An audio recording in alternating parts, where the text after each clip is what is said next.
Una vez más, Dios nos ha regalado el privilegio de abrir nuestros ojos y ver la luz de un nuevo día, porque nuevas son sus misericordias cada mañana.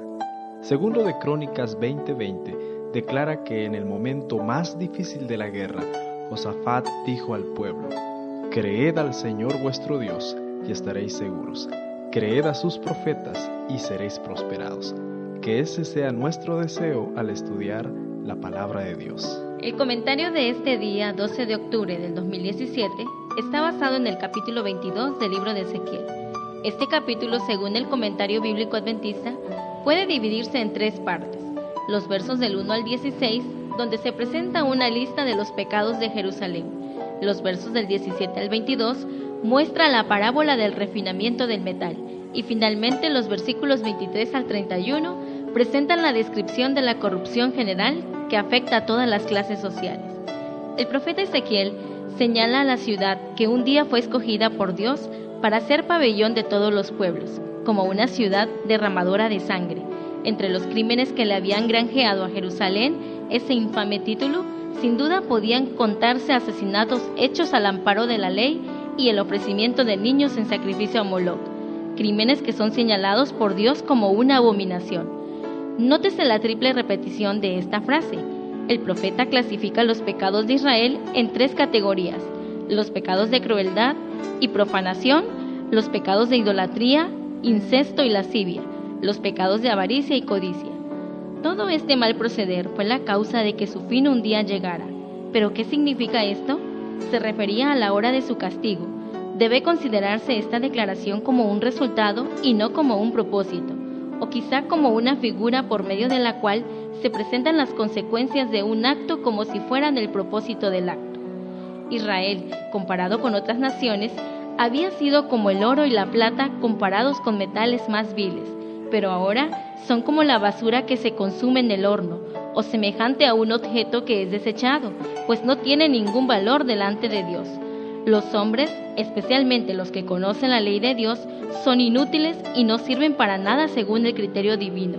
De estas declaraciones sacaremos la primera lección: la ley de la siembra y la cosecha. Gálatas 6:7 nos dice: «No os engañéis, Dios no puede ser burlado, pues todo lo que el hombre sembrare, eso también segará». El castigo profetizado aquí no es una cuestión de preferencias o desprecio, es el resultado de las decisiones tomadas por esta nación. Tú y yo debemos cuidar nuestro diario proceder, cómo nos relacionamos con las demás personas, cómo cuidamos o descuidamos a nuestra familia. Tarde o temprano la siembra dará su fruto, y generalmente cuando una planta da fruto, siempre es en mayor grado de lo que fue la siembra. La segunda parte de este capítulo comienza de los versículos 23 al 31, y el tema principal es la corrupción que abarca a todas las clases sociales. Nota por favor que Dios comienza señalando los pecados por orden de jerarquía. El versículo 25, los profetas son comparados como león rugiente que devoran almas. El verso 26, los sacerdotes violaron la ley y contaminaron el santuario. En el verso 27, los príncipes son comparados como lobos que derramando sangre inocente y que destruyen almas para obtener ganancias injustas. Y finalmente en el verso 29, dice que el pueblo usaba de opresión, cometía robo y practicaba toda clase de violencia. Quizá te estarás preguntando, ¿cómo pudo una nación escogida por Dios, que recibió tantas enseñanzas y exhortaciones, llegar a esta condición? ¿Cómo pudieron esos profetas y sacerdotes convertirse en hombres sanguinarios y mentirosos, al punto de llegar a ser repudiados por Dios? La respuesta es: se enorgullecieron de lo que poseían. Estas personas llegaron a pensar que jamás un Dios tan bueno como el que ellos conocían condenaría su mal proceder. Veo en este capítulo una similitud de lo que pasa actualmente en nuestra sociedad. Hoy tenemos como en el antaño falsos profetas que enseñan contrario a la Santa Escritura. Esta acusación tiene un paralelo notable en nuestros días. Las profecías del libro de Apocalipsis manifiestan que Dios pide una reforma en lo que atañe a volver al verdadero día del reposo del Señor, el 7º día de la semana. Esta reforma ha de preparar al mundo para la segunda venida de Cristo. El mensaje ha sido proclamado. La reacción ha sido similar a la que hubo en tiempos de Ezequiel. Los hombres apartan sus ojos para no ver la obligación que tienen de guardar el verdadero día de reposo. Cierran los ojos ante las claras evidencias bíblicas y dicen: no resulta claro. pero esto es más bien una negación abierta de las claras enseñanzas de la palabra de Dios. Quiero decirte que hay varias reglas importantes que pueden ayudar hoy a los hombres a distinguir entre lo que es lodo suelto y lo que es genuino. Estas reglas deberían emplearse para probar a cualquiera que pretenda basarse en la Biblia. También sirven como sistema para dirigir la investigación bíblica, a fin de que no se llegue a conclusiones erróneas.